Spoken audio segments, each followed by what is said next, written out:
สลัดเด็ดได้น้องเป็นขุดมาลงรุมนอนนี่ตัดฟืนวะมาเพาะสาวงามขุดคุมกาแฟได้เปิดปล่อยเพลงวันที่สี่มาเลิกแล้วพี่น้องเอ้ยบ้านนี้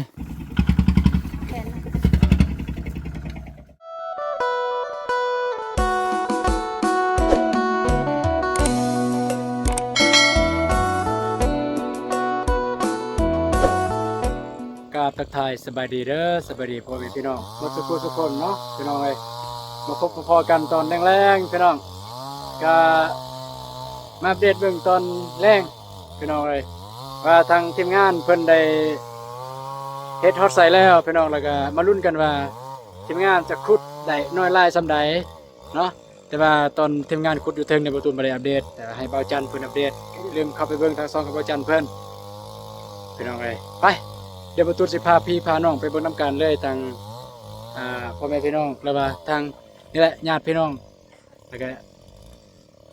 ชุสนุมบ้านเพิ่นขุดได้น้อยลายสันใดไปเบิ่งน้ำกันพี่น้องเอ้ยไปแต่ว่าตอนนี้ก็โอ้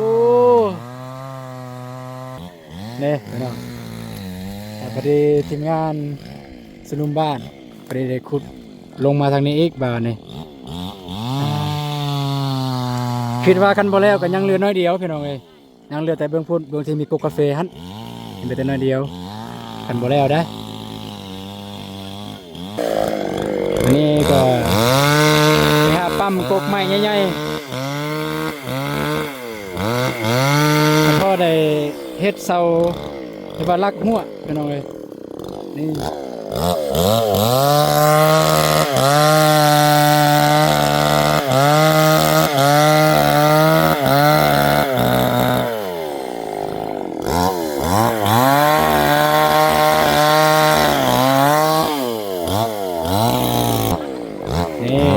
มาขุดทางนี้แล้วพี่น้องเนาะกับอุปสรรคคือเก่าพี่น้องกับหินเป็นลายตัวหินนี่แหละพี่น้องเนาะหินนี่แค่นี้มีหินลายพี่น้องเลยไอ้ต้นอยู่ทีมงานที่เฮ็ดขุดตัวนี้เพราะว่าหินลายโดยเฉพาะไอ้น้องยิ่งกันเจอหินนี่ก็โอ้ค้างเลย กับไอ้น้องทรายในใครเนี่ยเราเรื่องหินนี่เป็นเอาออกได้ทางนี้โอ้ยขุดหินอะไรนี่กามใหญ่ๆเห็นดึงออกเลยพูน10แผ่นกามใหญ่ๆออกเลยขุดได้บ่อยู่บนเนี่ยทำได้อันนั้นใส่ถุงกาแฟให้อันนั้นขุดลายมันเป็นใส่พุ่นใส่ได้เข้าใส่มันฝุ่นปุ้ยกันแล้วใส่ถุงกาแฟได้ใส่ปุ้ยเอาปุ้ย16ซาฟุ้นห้องพื้นใส่กับกุดปุ้ยกับกุดใส่ปูนขาว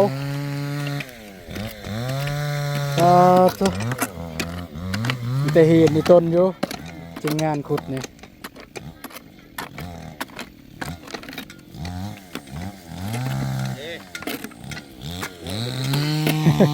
เดี๋ยวไปทางพุ่นเนี่ยน้องชาย2 คนก็จะเอาหินออกเป็นเอาไปแบบมีบางคุ้มที่แบบว่ามีบางคุ้มที่แบบว่าบ่สามารถเอาหินออกโดยเฉพาะเบิ่งมันจะมีอยู่มีบางคุ้มที่แบบยังบ่ทันได้เอาหินออกก็มีพี่น้องเนาะ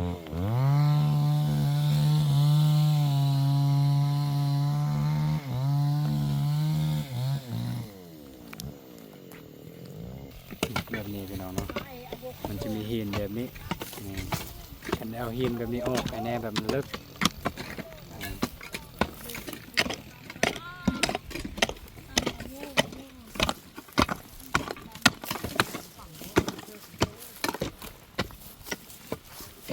ใส่เบียร์ปีบเลยเบียร์เดือนสู้หรือว่าเบียร์ว่ะมันเกือบแตกหักแตกหัก แตกงาแล้ว อย่าปีจักพัน ตอนไปสร้างเนี่ย3,000แต่ว่าน่าจะเหลือแต่ว่าจะเอา2,000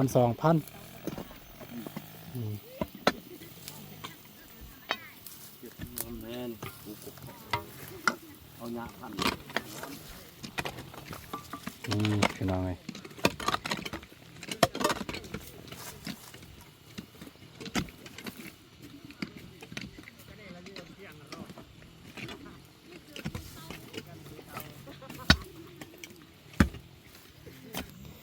ก็จังซี่นี่มันมีไอ้น้องยิงเพิ่นขุดแล้วเพิ่นเอาออกบ่ได้พี่น้องเนาะ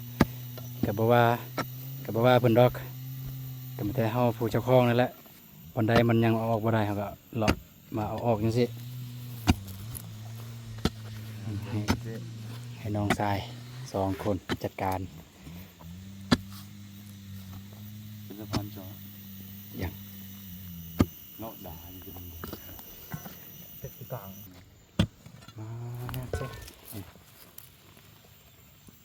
งานแบบนี้ต้องอาศัยนักกีฬาแล้วมาเก็บรายละเอียดจากมือหนึ่ง มันได้เนี่ยมันจางติด ฮะ เนี่ยมันจาง ก็ใส่คำว่าจ้างมันก็บ่ได้แหล้วคันจ้างมันก็สมมุติว่าเพิ่นว่า5-6 ล้านเด้จะสิจ้าง เป็นเมื่อเจอนันนักกีฬาอะไรเงี้ยเป็น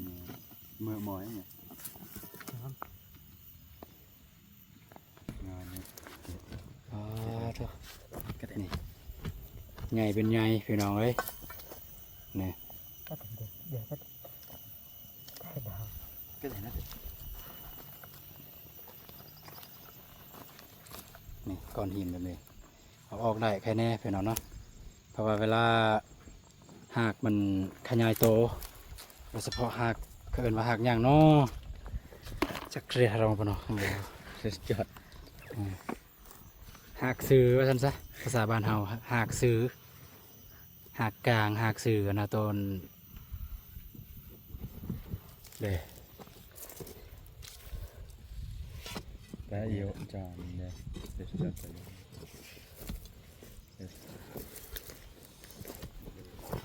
การสิแปลภาษาบ้านเฮาหากอันนั้นหากเสียบ เสียบ เพราะมันเสียบลงดิน แต่อย่าจ่อขึ้นดอกเลยขึ้นดอก นี่เอาจับเลย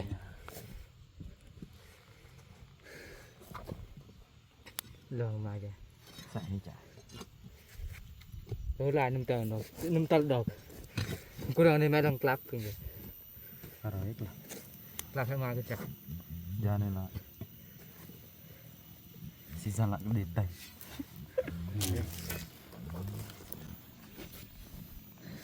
ใหญ่เป็นใหญ่แบบนี้เลิกคักเปิดอะไรมาก็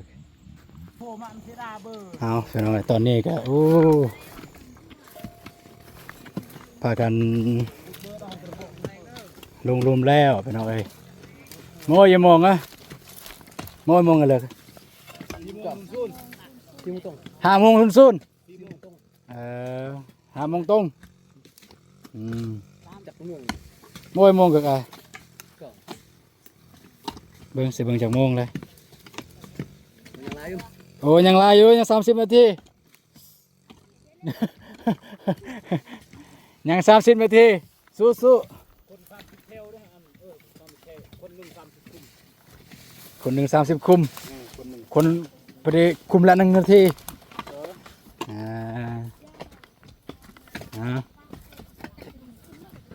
นี่พี่น้องเลย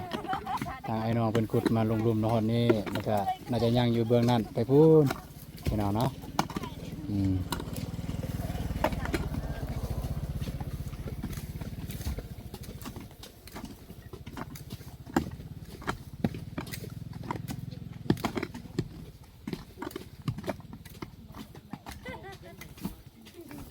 พอดีกันยังเรือกันยังเรือน้อยเดียวพี่น้องก็สิหาน้องนุ่งนักกีฬา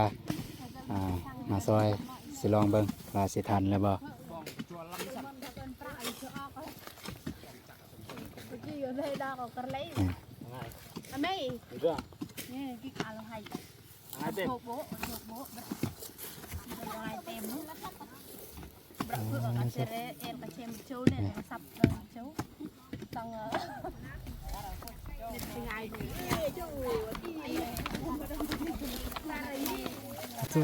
ตัดฟืนบ่ฮะตัดฟืน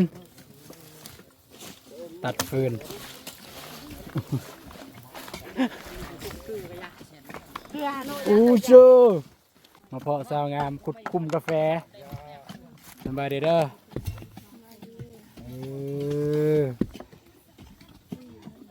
เพิ่นตั้งใจมาอีหลีเด้อพี่น้องเด้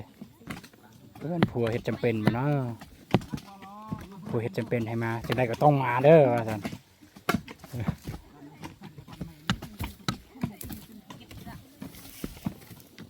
ผัวไปอยู่ทางเด้อผัว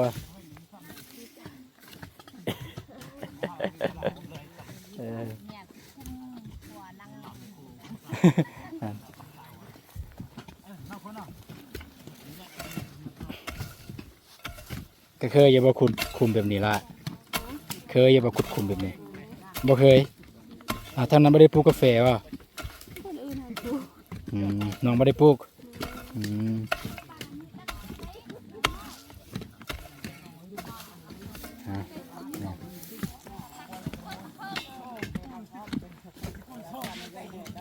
กกทองเนี่ยบ่ตัดบ่บอกกันมาสิเที่ยงฮะเฮ็ดเที่ยงแต่ว่าคนทางคนไปน้องโบงนี่โบงราคาบ่โบงนี่หลังตัดก็สิบ่แม่นโบงราคาเราคิดเบิ่งอันนี้บ่แม่นกกโบงบ่กันกกกระโดนี่โอ้ยมากแล้วสำนี่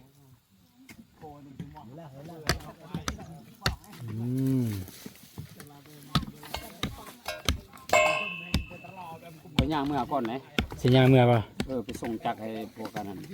เขาจะใส่ป่ะเขาสิตัดแบบนั้นโอเคได้กองลมใส่ส่วนหนึ่งโอเคเดี๋ยวจะได้แล้วก็สิอันนั้นนำน้องบองเด้อนี่ทางห้องหัวหน้าสนุมห้องเงียบแม่นป่ะห้องหัวหน้าป่ะห้องหัวหน้าสนุมห้องหัวหน้าจุแบบหัวหน้าจุเลยป่ะเนี่ยแต่ผู้หนึ่งเนี่ยหัวหน้าสนุมผู้ประมาณห้องกี่จอยการเงินหน่วยการเงินหน่วยแต่อันนี้เป็นหัวหน้าสนุมจุนี่เลยจากโมงเลิกเวียกนะ4 โมง00บ่มีแถมบ่แบบตัวอย่างว่าแถม5 นาที1 นาที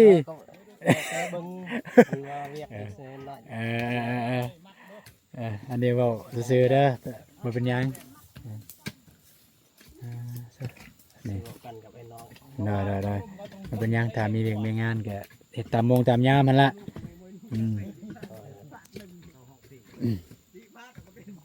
สมมุติว่าเฮาอยากหาอีกสมมุติว่าในตอนหน้าว่าสมมุติเสียหญ้าบ่สิสั่นก็หาได้เนาะ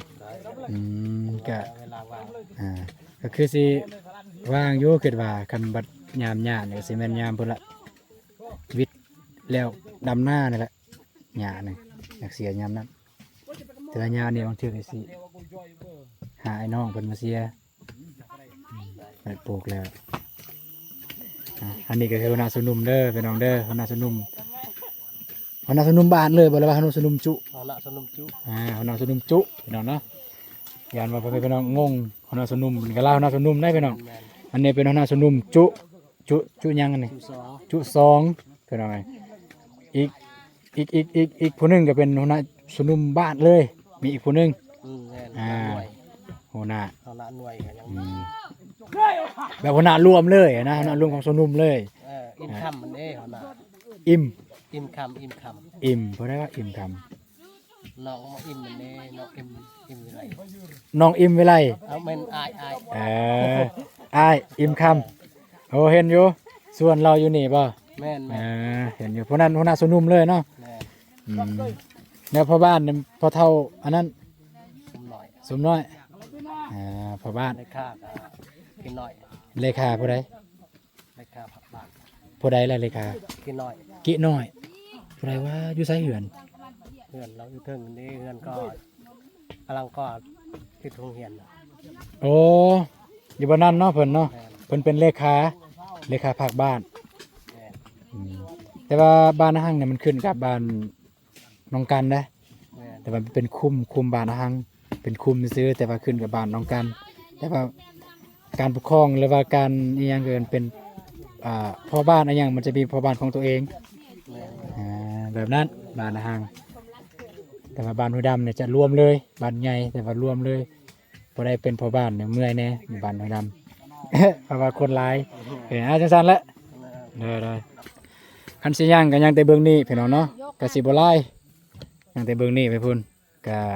แต่อย่ามาคุมจังซี่อันนี้1 2นี่มีแล้วก็3บวก4อันนี้ก็ได้ขุดแล้วถ้ากกใดมันบ่คักก็จะขุดใหม่เลยแล้วปลูกใหม่พี่น้องเอ้ยนี่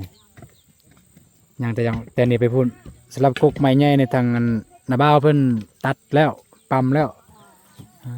ตัดไปที่เรียบร้อยแล้วเพิ่นตัดไปเบิ่งครูบ่าวสาวเพิ่นโอ้บ่ได้ติดลิขสิทธิ์เพลงนะติดเด้อจังหน่อยมูจดลิขสิทธิ์มันยินบ่สบายดีเด้อบ่าวจันเด้อ สวัสดี เดี๋ยวบ่ได้เปิดปล่อยเพลง วันที่สี่ วันที่4เพลง ดองน้ำตา ดอกน้ำตา โอเคครับ ผู้ใดที่อกหักแน่ก็บ่ต้องฟังเด้อ แมน บ่ต้องฟังเด้อเพลงดอกน้ำตา บอกว่าอย่าฟังนะผู้ใดอกหักนะเออ ผู้ใดอกหักบ่ต้องฟังเปลืองเหล้ารถบอกเลย แมนดี ทางบ่าวจันเพิ่นมาซอยขุดคุมกาแฟมื้อนี้พาเมียมาลำบาก กินลายเนาะ โอ้ก่อนค่ำนั่นได้สำนีรวยเลยเนาะก่อนค่ำ ได้ว่าแล้ว นี่ทางไอ้น้องก็ย้ายมาทางนี้แล้วพี่น้องเอ้ยเมื่อยกับพักผ่อนได้บ่าวจัน โอเค อ่า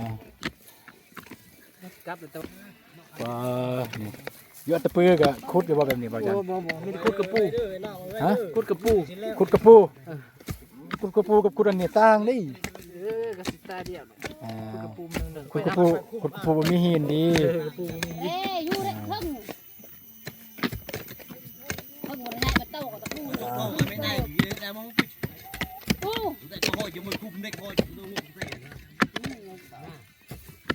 ทางบ่าวจันเพิ่นมาซอยเด้อพี่น้องเด้อก็จะได้เลี้ยงซองเลี้ยงแสงผ่านเบิดแล้วเนาะ กระพานแล้วมีแต่ว่าฝากอีก ผ่านจากมือแล้วซองกัน คิดป้ายเลย แบบว่าได้เก็บเหรียญได้ได้เก็บเหรียญ ป้ายเลยพี่น้องก็ได้บ่หลาย ตั้งแต่เฮาเมื่อสารบัญแม่นบ่ มือนั่นแหละ อ่า มือนั่นแหละเริ่มเลย สู้ซนเลยก็พยันถ่ายคลิปคันบ่คาเวียกคางานก็ถ่าย อาศัย FC บ่ดู โอ้ ฝากไปเบิ่งทางบ่าวจันทร์เพิ่นเด้อเพิ่นก็เฮ็ดหลายแนวอยู่พี่น้องบ่ว่าแต่เฮ็ดเพลงแล้วก็มาถ่ายคลิปกับทีมงานแบบนี้เพิ่นก็จะน้อยบางทีว่ามีโปรเจกต์เฮาสิเฮ็ดหนังสั้นพี่น้องหนังสั้นหนิดนึงแล้วก็มีเสียงเพลงประกอบอยู่ในนั้นเดี๋ยวจะมีอันนี้มันตัวนี้เนี่ยมันบ่ตูนคิดเองไอเดียบ่ตูนแต่ว่าสิปรึกษาทีมงาน ได้ สิเฮ็ดได้บ่โปรเจกต์แบบนี้นะเฮาเวลาเฮาทันบ่ ดีแล้วเว้ยครับ แบบนั่งสั้นแบบจะได้นั่งสั้นแบบชีวิตจริงตัวเองเลย เกี่ยวกับชีวิตเนาะ แม่นเกี่ยวกับชีวิตจริงของเจ้าของแล้วก็มีเสียงเพลงมาประกอบใส่ฮั่นแต่ว่าเป็นนั่งสั้นประมาณ30นาทีบ่จังซี่เลย20นาทีพอ โอ้ขา ประกอบเพลงใส่เลย ดีอยู่ แบบนั้นนะ ดีเลยเฮ็ดครับ แต่ว่านักห้องก็สิเอานี่แหละเบาจันมาห้องเบาดอกอายเบาตูนมาห้อง เพิ่นก็ยังห้องเพลงอยู่ ไป อ้ายก็เพิ่นถามได้เลยอยู่ว่าเพิ่นว่าอยากฟิชเชอริงเด้กับเบาจันว่าซั่นพอได้มี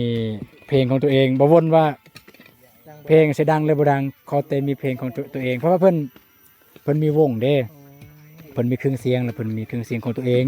เวลาเพิ่นออกงานหรือเพิ่นอยากร้องเพลงบัดนี้ เพิ่นจะห้องเพลงเพิ่นเอง โดย ความหมายของเพิ่นน่ะนะ โอ้คักแล้วแบบ แบบนั้นบ่แม่นว่าแบบว่าให้มันดังบ่แม่นถ้าดังก็ดีประมาณนั้นเอาเมื่อยกับพักผ่อนเด้อบ่าวจันเด้อให้ทางทีมงานก็สิได้พักผ่อนแล้วนี่อีกประมาณ10กว่านาทีนี่ก็พักผ่อนแล้วทีมงานขี่รถไถมาบ่ แม่นขี่รถไทยแล้วก็ขี่รถซิ่งทีมงาน เป็นจังได๋เบิ่ง ห เพ มู ลง หัวหม้อยเที่ย บ่ตอบ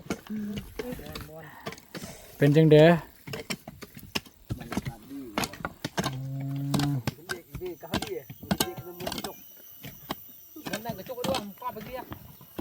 นี่ทางนี้ก็อันนี้น้องทรายพี่น้องน้องทรายน้องบองเพิ่นเมื่อวานนี่เพิ่นก็มาซอยมื้อนี้ก็มาซอยพอนี้บ่ได้มาแบบว่าแบบกับสนุมเห็นยังอยู่สูงนี่น้องทรายเห็นยังอยู่สูงนี่ ตอนนี้บ่ บ่มีหยังบ่ได้เห็นหยังเนาะ บ่ อืมโอ้ผู้หญิงเอาออกได้บ่โอ้ป่านี่ป่าประตูน ปะลูกมาตักคนประเทศ ฮะจักว่าอีหยังบ่เข้าใจ ซึ่งเคยเฮ็ด เออ คนประเภ เค ท ยเฮ็ดกับเพ เพิ่นอะไรเคยเฮ็ด เคยกินพุ่งแก่ยางเลย เออประตูนนี่บ่เคยเฮ็ด ได้ เฮ็ดแบบว่าสมัครลิ้นซื่อๆเฮาบ่มีมองเฮ็ดมองหยังเด้ หนวดเนาะ นู่นๆที่หินนี่ก็ตั้งทั่วพื้นแผ่นดินอยู่นี่เลย อันไว้ที่หินเนาะประเทศงาม แม่นว่า แม่น สาธุให้มันงามเด้อให้มันงามคือว่าเด้ออืม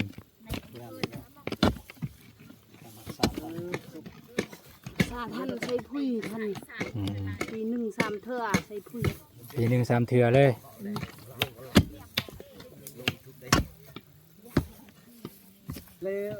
เล่นเข้าถ่ายตลาดตลาดเที่ยวถ่าย นี่เพิ่นเอาหินออกเพิ่นเอาเนาะช่วยบัดนี้ก็สิฮอดโมงเลิกแล้วเด้อพี่น้องเด้อทางทีมงานสนุมบ้านเนี่ยเพิ่นเฮ็ดเวียกในมื้อหนึงก็8 ชั่วโมงพี่น้องเนาะตอนเช้า4 ชั่วโมงตอนแลง4 ชั่วโมงตอนเช้าเข้า8 โมงเลิก4 โมงจังซี่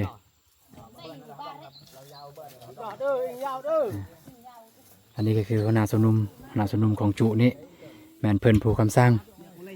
เฮ็ดอยู่บ่อนใดเฮ็ดจังใดเพิ่นผู้คำสั่งพี่น้องเนาะเพิ่นมันก็ลายอยู่บ่นึงบ่เลย นั่นแหละเฮาขุดตื้มเด้ บางทีว่าจังซี่เพิ่นผู้ขุดน่ะสำนี้ได้แล้วแต่เฮาบางทีเฮาอยากได้อยู่นี้ขุดว่า นี่เด้มันห่างโพดเด้นี่ ขุดเลยจังซี่ เฮาก็ขุดอีกคุมหนึงมันห่าง อันนี้ต้องบ่ได้ขุดเบิ่งหั่นแถวนี้บ่มี ขุดแล้ว หั่นเด้เบิ่งนี่หั่น งานบ่ นี่บ่มี โอ้ขวดหนักขวดหนาเนาะเดี๋ยวนี้เจ๊เดี๋ยวนี้ขวดหนักขวดหนานี่ลายลานเด้ออันนี้ลานเด้อพี่น้องเด้อลูกเคยเข้าบ้านเคยเข้าบ้าน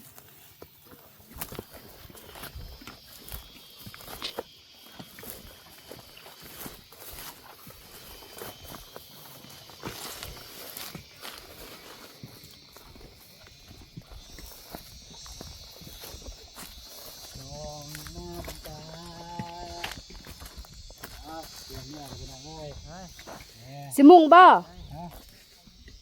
เดี๋ยวออกมันสิหมุน บ่ลืมเอาออก ออก ป่าโลด ใช่ไหม บ่มีไผรักดอก ก็สิมีพลัง คันสิเอาออกมีแต่ผู้ตัวบ่เฮาปูหั่นเอาออกของแม่ ยังสิมาเด้ยังไปแหละคือมืออื่นก็ใส่ปุ๋ยเด้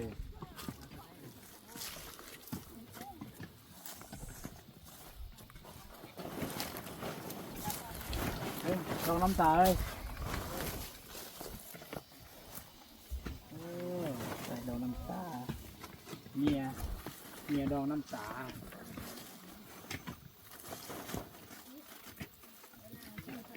พับไว้แล้วก็ยัดใส่กระสอบ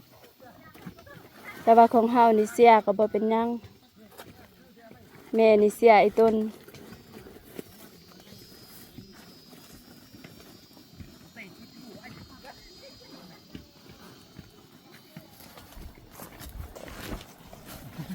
เจ้าสร้างแล้วเจ้าแม่นสบ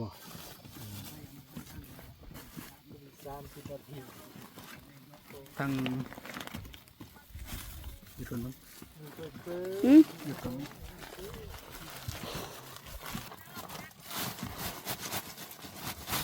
เล็บพุ่นก็ยัง นะใส่ อย่างนี้เลย ใส่เบ ปูก่อนบ่หั่น ฮะ ยันไอเอ้ยเพิ่นยังจากดังปูก่อน นั่งจะไหนได้ หันเด้นั่งกับกระสอบหั่น นั่งก็ได้เจ้าจัน ที่ไหนก็กลับไปตอนนี้4 โมง จักโมกเลยนี่ป้า เรียกกับป้าไปนี่ก่อนเอาเลี้ยงที่นี่มาเด้มาแล้วปุ๊บหมูหลักก็จะได้เนาะแบบนี้ บ่มีไผสิรักดอก ถ้าสิบ่หลักดอก ต้องมีปูเนาะ เห็นอยู่หลายๆคนแล้วก็ปะไว้เปิดเสร็จแล้วน้องบางถ้ายังบ่แล้ว เบื้องเทิงนี่ยัง อยู่พุ่นบ่ แม่น แค่ซ้ำมาสิแล้วนั่นแหละ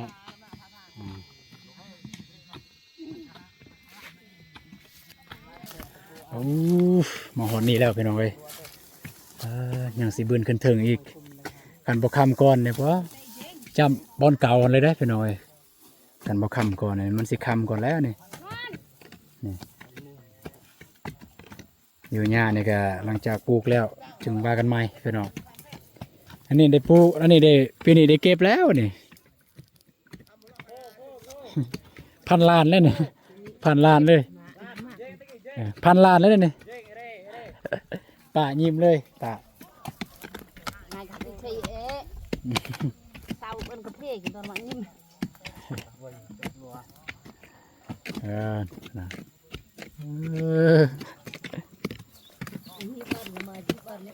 หน้าตาเด้ออันนี้ไม่แต่หญ้าอันจากหญ้ายังคือนี่หญ้ามีดอกอันนี้นี่มันติดใส่ทรงใส่เสื้อเด้นี่ติดเบัดนี่จังซี่คือมันติดนี่ก็ถือว่าก็เกือบแล้วพี่น้องเกือบสิแล้วพี่น้องถ้ามัน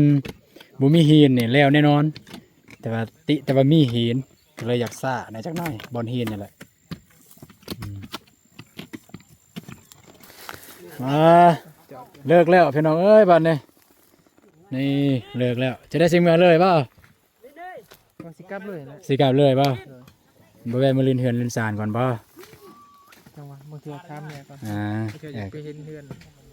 อยากไปเห็นเฮือนเฮือน เพิ่งเทื่อเพิ่นอยากไปกินข้าวอยู่หั่นคณะมันแซ่บ แมนก็ไปกินข้าวกินน้ำอยู่หั่น ถามเพิ่นก่อน ยังยักหัวพอดีมื้อนี้ก็พอดีวันเกิดน้องเพิ่นแต่ว่าบ่ได้จัดบ่ได้หยังดอก โอ้ดีเลยดีเลย แต่บ่ได้จัดบ่ได้จอกันหยังดอกเฮ็ดคือวันธรรมดาวันนี้ได้บ่ มาพุ่น พูดไปน้องบอลไปทามันโอ้ด่าเป็นจังไดฮะ นั่นสองคนขาด สองคนขาดเพิ่นมีบัญชีอยู่บ่ น้องได้ถือมาสุด ถือบ่โอเคเอาแกะเอาบัดนี้เพิ่นก็สิออกเมื่อแล้วเด้อพี่น้องเด้อแต่ว่าเขาก็สิจ่ายเงินจ่ายคำถ้าได้หัวหน้า ว่ากันนั้น2 ล้านแม่นบ่ เรากัน2 ล้าน ครับขาด2 คน ขาด2 คน เส้นหนึงบ่ได้ยังล้านครับ ตัดออก100,000 สกัดบ่ได้บ่ 2 คนตัดไป200,000เลย ตัดเลย โอ้ได้ บ่ได้แล้วมันต้องตัดนั่นแหละ ตัดคนหนึ่ง50,000บ่ อืม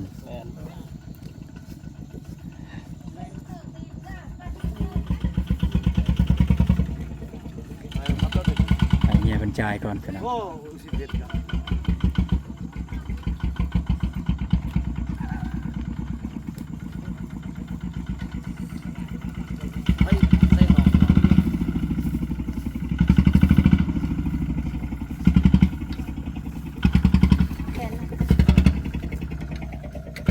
อาเบิ่งถ่ายรูปก่อนยับเข้าใกล้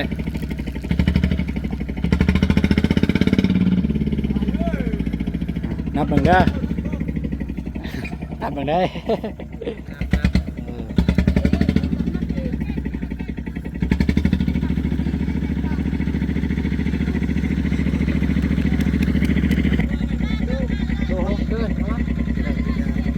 โอ้เกินบ่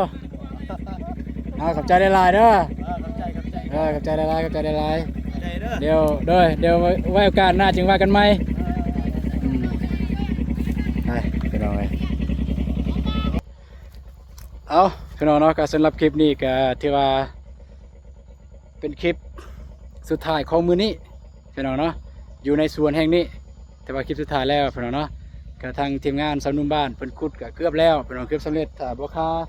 หินน่าจะสำเร็จพี่น้องเนาะไปพี่น้องเจอกันในคลิปต่อไปเด้อพี่น้องเด้อก็สำหรับคลิปนี้ก็